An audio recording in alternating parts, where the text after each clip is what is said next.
नमस्कार दोस्तों, कैसे हैं आप सभी? उम्मीद कर रहा हूँ अच्छे होंगे। कल अर्थात 12 जुलाई से लेके और 18 जुलाई तक 2026 तक आपकी वरिष्ठ अध्यापक भर्ती परीक्षा का आयोजन होने वाला है और आप सभी अभ्यर्थियों को, आशार्थियों को मेरी तरफ से ढेर सारी शुभकामनाएं।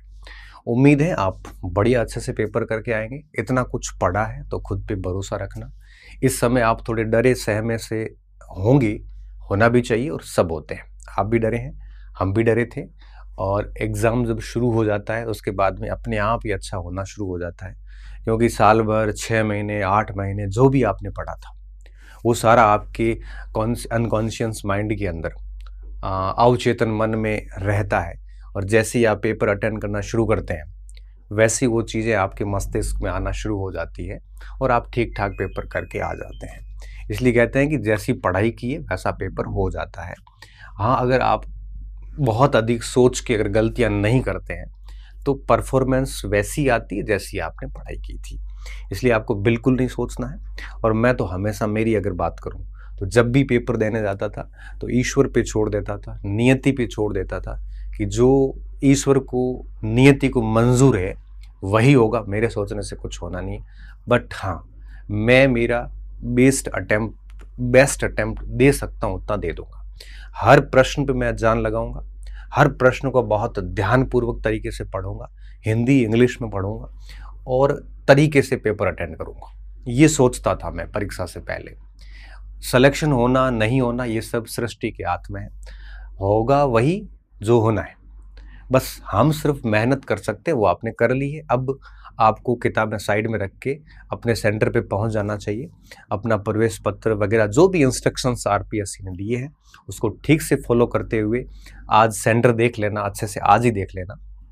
और कल परीक्षा से जो भी आरपीएससी ने समय डिसाइड किया है उससे आधा घंटा पहले ही वहाँ पहुँच जाना। नहीं तो क्या होता है, लास्ट में हम रोते हैं, चिल्लाते हैं, सेंटर वो गेट बंद कर दिया गया। ऐसा मत करना। मेरा ये मानना है कि आज ही सेंटर देख लिया जाए। आपका सेंटर कहाँ पे है, टेम्पू वेम्पू में जाके चेक करके आ जाओ कि मेरा सेंटर यही है, ताकि सुबह आपको पता चल जाएगा कितनी डिस्टेंस है, जाने में कितना समय लगता है, ट्रैफिक वहाँ कैसा रहता है। सारा आज ही चेक कर लेना। बरसात का सीजन है, जल भराव का क्षेत्र भी हो सकता है, तो आज ही सब निपटा देना। लास्ट मोमेंट पे एक बार सेंटर और देख लेना। कई बार आरपीएससी लास्ट में सेंटर चेंज कर देती है। वो सारी चीज़ें देखा देना आज ही, ये सारा काम करके और प्रवेश पत्र वगैरह सारा कुछ जो कुछ है वो सारा टेबल पे रख देना। ऐसा ही कपड़े पहन के जाना जो आरपीएससी ने अपने इंस्ट्रक्शंस में कहे हैं। फिर वहाँ जाके जिद करोगे, लड़ोगे, आपका पेपर खराब होगा। ये ऐसा समय है जब मुझे लगता है आपको शांत रहना चाहिए, किसी से लड़ाई नहीं करनी। सामने वाला गलत भी है तब भी शांत रहो। इससे बेहतर ये है कि सब शांत रहोगे तो मानसिक शांति रहेगी। अड़ोगे, लड़ोगे, भिड़ोगे तो क्या होगा, आपको खुद को लॉस होगा। परीक्षा आपके हैं, उनके किसी की परीक्षा नहीं है। इसलिए शांत रहिए। जाना, कोई 2 रुपये ज़्यादा ले रहा है तो दे दो उसको। लड़ाई नहीं करनी अपने को किसी से भी। कोई सीट नहीं दे रहा है तो बैठने दो उसको। अपनी लड़ाई नहीं करनी है, किसी भी सूरत में नहीं करनी। परीक्षा हॉल में विक्षक बातें कर रहे हैं तो जब भी आपके चेकिंग आती है उनको बोल दो, एक बार विक्षक को बता दो, भाई आवाज़ मत कर, मेरी परीक्षा है, नहीं तो मैं शिकायत करूँगा। ऐसी स्थिति आती है तो आवाज़ उठाइए, शांत रहने की आवश्यकता नहीं है। हाँ, बाकी मामलों में शांत रहिए, कोई लड़ाई झगड़ा नहीं करना है।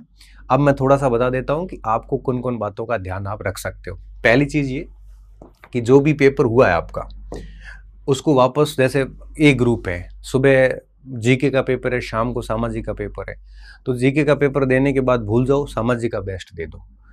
और जो इस समय बी ग्रुप के स्टूडेंट है, मुझे लगता है उसको ए ग्रुप वाले पेपर नहीं देखने चाहिए।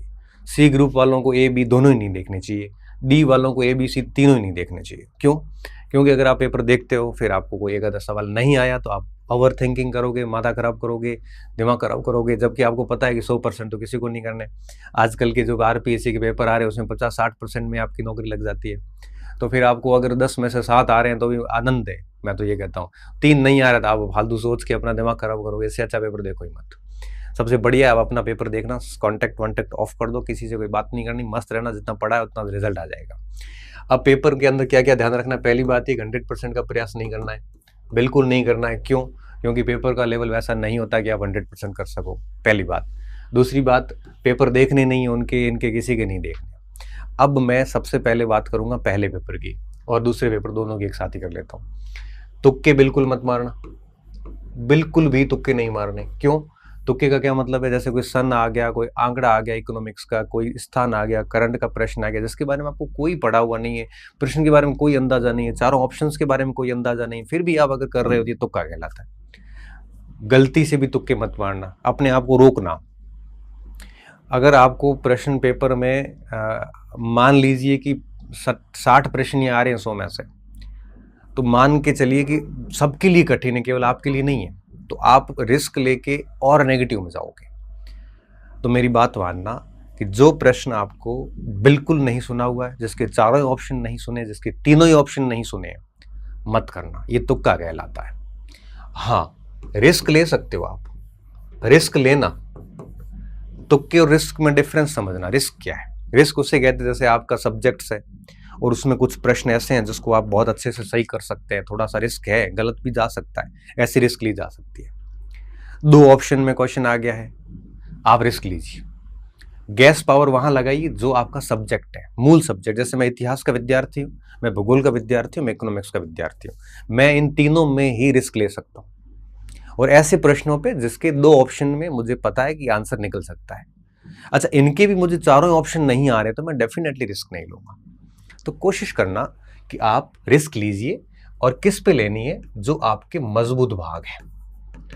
आपके मजबूत भाग गणित भी हो सकता है, साइकोलॉजी भी हो सकता है, पॉलिटिकल साइंस हो सकता है, इतिहास, ज्योग्राफी, हिस्ट्री, जो भी आपका जो मजबूत भाग है और जिसमें आपको 50% प्रोबेबिलिटी है। 50% प्रोबेबिलिटी का मतलब होता है कि 2 ऑप्शन में आंसर है, आपको पता है, यहां आप डेफिनेटली रिस्क लीजिए।